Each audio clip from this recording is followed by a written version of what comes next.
What happens when a good man loses everything? Not because he failed, but because he was faithful. The story of Tobit, from the book of Tobit, begins not in triumph, but in quiet, stubborn obedience.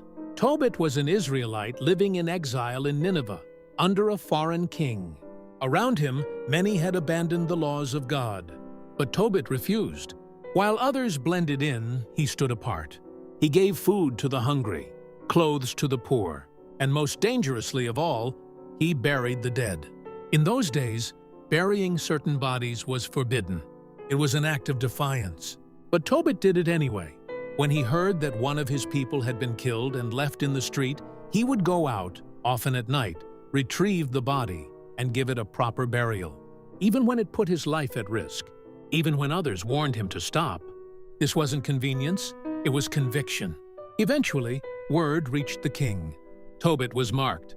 His property was taken. He was forced into hiding. Everything he had built was stripped away. But time passed. The king died, and Tobit returned home, trying to rebuild what he could. Still faithful, still generous, still doing what was right, until one day, everything changed. After burying another body, Tobit came home exhausted. He lay down beside a wall in his courtyard to rest. And then, something small, almost meaningless, bird droppings fell into his eyes. Infection spread. His vision faded, until finally, he could no longer see at all. The man who had guided others now needed to be led. The man who had given freely now had nothing left to give. His wife Anna went out to work to support them. One day, she returned with a goat, payment for her labor. But Tobit, worn down by suffering, questioned her. "Where did you get this? Was it stolen?" The accusation hung in the air, sharp, unjust.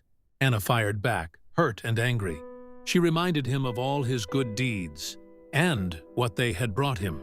"Where are your acts of charity now?" she demanded.